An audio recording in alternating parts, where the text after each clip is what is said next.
Now to a Bloomberg exclusive. Blade, the high-end helicopter ride-hailing platform, just doubled down on medical transportation. Blade will acquire Trinity Air Medical, which uses drones, helicopters, and jets to transport everything from emergency medical teams to human organs. The $23 million acquisition should accelerate revenue growth in Blade's Medi-Mobility business, which has grown 60% per year. Here now to share more with us is Rob Wiesenthal. He is the founder and CEO of Blade Urban Air Mobility.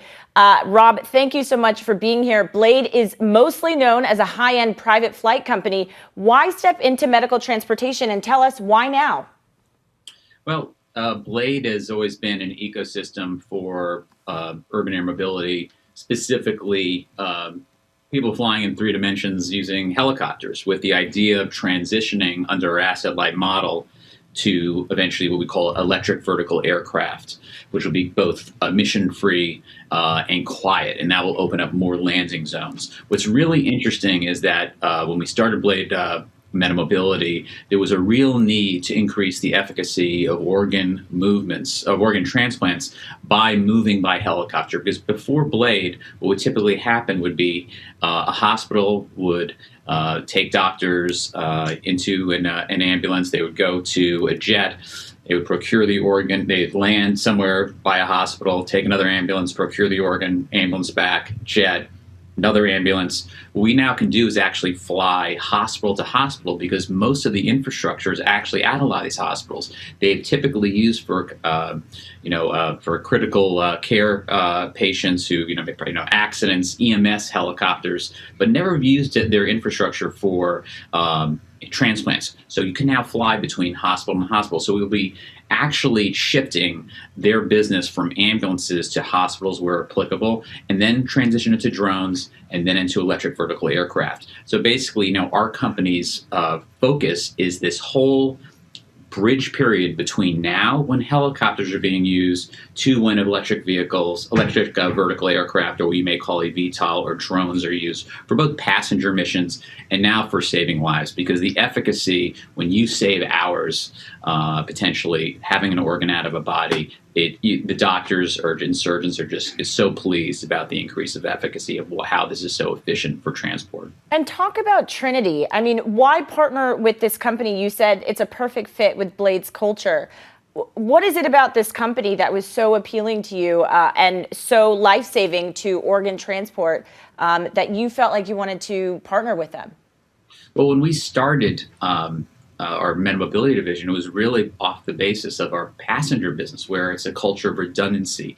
What happens when you need recovery for a mechanical or bad weather, 24/7 customer service and flyer relations, people on the ground at terminals. So we've retrained a lot of our staff. So in the middle of the day, they're taking passengers, putting them on a helicopter, say from Manhattan to JFK for a 5-minute flight. At night, those same people are now trained to help doctors move organs into helicopters and get them safely to other hospitals for extracting or transplants. So it was really a retraining of what we had, and also using our partners' equipment. Again, we're asset light. We don't own any aircraft, not only during the day, but at night, because most of these missions happen in the evening. Trinity is asset light as well, and they're predominantly using ambulances and jets, and we're going to quickly move them to helicopters and then help them transition to drones and to electric vertical aircraft. And how is that going to work exactly? How are you going to be partnering? Because Trinity is based in Arizona. You, of course, are here in New York. I mean, how are you going to be retraining these teams, and what is the partnership going to look like? Well, the good news is they do this today, and their best practices on both sides will be combining Blade Medi-Mobility with Trinity, and they will have a lot more buying power in terms of using rotorcraft and any type of transportation that we need. And what we will do with them is not only combine them with us, so we'll be expected to be the largest in the United States, operating in 18 states. They will sell to more hospitals, create more clients based off our brand, have more access to equipment, more access to technology, our logistics system, our operator dashboard, things that we've spent millions of dollars and years building, but also they don't have a focus on this transition. You may have read or may have heard that we have alliances with Beta Technologies, WISC, which is a division an alliance between Boeing and Larry Page's Kitty Hawk, Embraer's Eve, and a lot of other companies who are focused right now on building the next generation of rotorcraft, which are basically quiet and emission-free helicopter substitutes. So we're going to give them that technology boost and hopefully supercharge their business. And this will be the largest air transporter of human organs in the nation. And we look forward to continuing, saving lives and doing something that's terrific, that adds real value beyond moving people from point A to point B. And let's talk about the next evolution of transportation. We know the Biden administration is really leaning heavily into electric cars. He wants the nation to really go in that direction. Aircraft, how do you plan to compete with that? How do you convince people to still want to fly? Do you plan to electrify your fleet in the near future? Yes, we're committed to shifting, again, using our asset-light model. That's why we don't own helicopters today. We contract with operators who are highly vetted and are integrated into our system. So we expect the first deliveries of Beta Technologies electric vertical aircraft to happen in 2024. We'll be electrifying our amphibious seaplane fleet starting in 2023 with magni-X. So this is happening. And the battle that's on the ground for EVs is moving to the air very, very quickly. The technology's there, and right now they're just in certification stage. So what we're doing is building our brand, our customer base, our infrastructure, our terminals, so we can make that shift. And with respect to the infrastructure bill and what Biden's focused on, and Pete Buttigieg, the Department of Transportation head, the commissioner, it's pretty simple. They want more infrastructure, and to be City 2.0, you will need an urban air mobility solution. The biggest roadblock to that is noise. Helicopter noise is difficult for some communities to deal with. So by electrifying these aircraft, there'll be more places to land, be more convenient, and the prices will come down. Let's talk about the prices, because I think that is a big factor of it for a lot of people.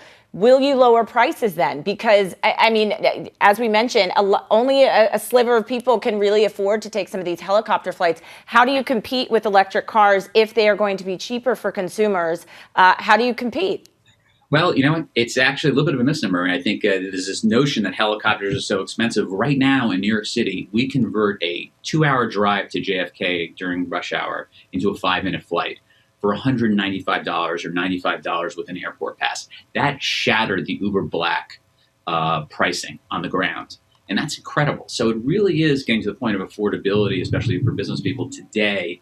$95 an airport pass. People are actually using it for commuting, but people who live out in Long Island, you don't want that last 10 miles of traffic, which generates 80% of your weight and time of your commute.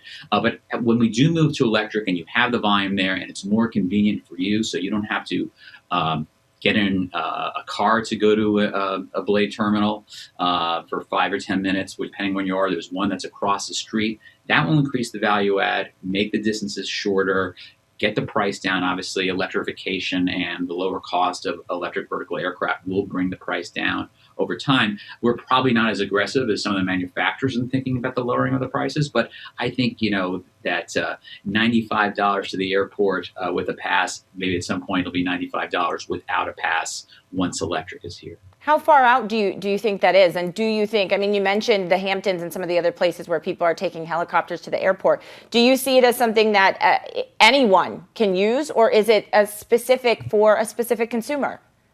Well, I think, again, I was talking actually about from Manhattan to JFK, which is probably one of the largest, routes in the world. Actually, 28 million people actually fly between all three airports in Manhattan and back every year. And millions use ride-sharing services, their own cars or, rental cars. So we know the demand is there. That's kind of low-hanging fruit. When we get more infrastructure, which actually this bill will help with, and this infrastructure will be catalyzed by having quiet and emission-free helicopters, quiet and emission-free aircraft that are deemed safe as well. There are going to be more places to fly, and you will be flying intra-city. So you may be flying from the east side to the west side or downtown to uptown because the streets aren't getting any wider.